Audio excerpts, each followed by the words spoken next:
आज श्री शिव पुराण कथा का प्रथम खंड का 18वां अध्याय सुनाती हूँ। ब्रह्मा जी ने कहा, हे नारद, शिवगणों के ऐसे वचन सुनकर यमदूत लज्जित होकर यम के पास गए तथा उन्हें सब हाल विस्तार पूर्वक कह सुनाया।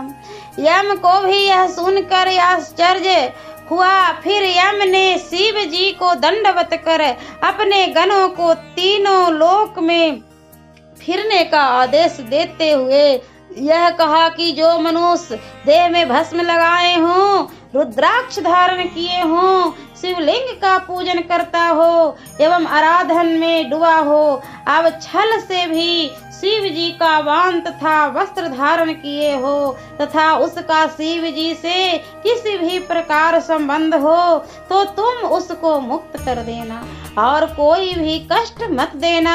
यमराज ने शिव जी की स्तुति करते हुए कहा कि हे सदाशिव, आप मेरे पापों को क्षमा कीजिए, क्योंकि यह अपराध मुझसे अज्ञान में ही हुआ है। इस प्रकार बहुत स्तुति करने के पश्चात यमराज चुप हो गए।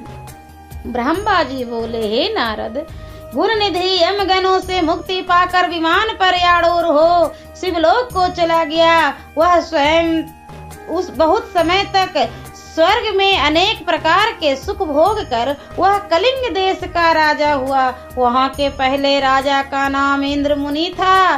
गुण निधि ने उसी के यहाँ जन्म लिया तथा कदर्म के नाम से प्रसिद्ध हुआ।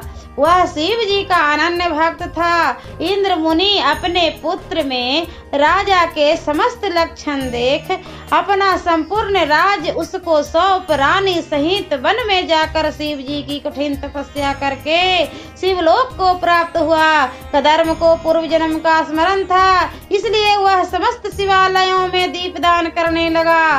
उसने प्रत्येक मंडलेश्वर को आदेश दिया कि जितने भी शिवालय हो वहाँ दीपक जलाए जाए और जो इस आज्ञा का उल्लंघन करे उसका सिर धड़ से अलग कर दिया जाए।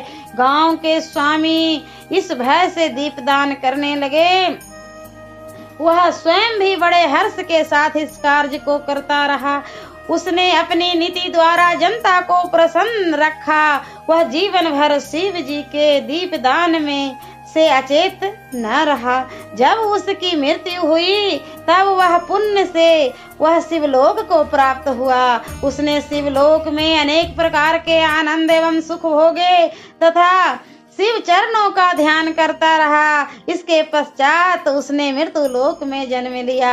ब्रह्मा जी कहते हैं, हे नारद, अब मैं तुम्हें अपने लड़के पुलस्त के पुत्र का हाल सुनाता हूँ। मेरे पुत्र पुलस्त के विसर्वा नाम का एक पुत्र हुआ। विसर्वा के 3 स्त्रियां थी। वे तीनों ही विष्णु तथा शिव के भक्त थे। विसर्वा की सबसे छोटी पत्नी से विभीषण नाम का पुत्र उत्पन्न हुआ। विभीषण विष्णु का ऐसा भक्त हुआ कि वह इस अथाह संसार सागर से पार हो गया। विसर्वा की मंझली पत्नी से 2 पुत्र रावण तथा कुंभकर्ण तुम्हारे श्राप के फलस्वरूप उत्पन्न हुए। वे दोनों ही शिव के भक्त बनकर अनेक प्रकार के संसारी भोग विलासों में लिप्त हो गए।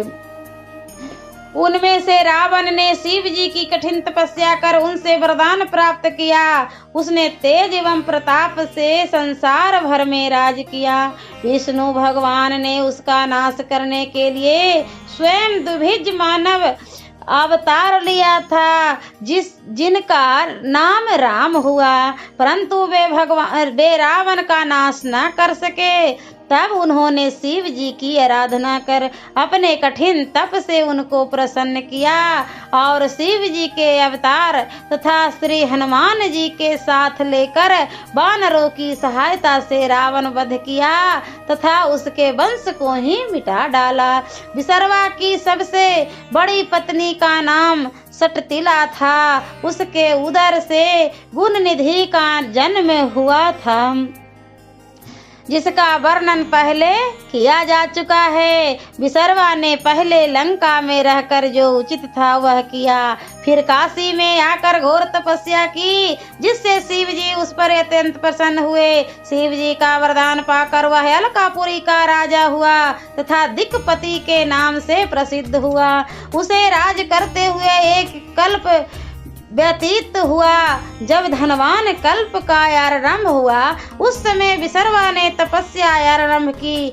उसने दीपदान की संपूर्ण विधि कंठस्थ करके उसमें बहुत ध्यान लगाया। अस्तु वह काशी में कठिन तपस्या करने लगा और हृदय के नेत्र खोलकर उसने शिव जी के दर्शन प्राप्त किए। अपने ब्रह्म हृदय को ब्रह्म ज्ञान से पूर्ण कर उसने मन को शांत कर लिया और उसी स्थान पर शिवलिंग की स्थापना करके षोडशोपचार द्वारा उसकी पूजा की। पूजा करते करते विसर्वा के शरीर का रक्त एवं मांस सूख गया, केवल चर्म तथा हड्डियां ही शेष रह गई। ऐसी कठोर तपस्या करते करते 100 करोड़ वर्ष समाप्त हो गए। उसकी ऐसी कठिन तपस्या को देखकर शिव पार्वती सहित विसर्वा के पास पहुँचे और वर मांगने के लिए कहे। हर हर महादेव। और मैं अगले वीडियो में प्रथम खंड का 19वां अध्याय सुनाऊंगी।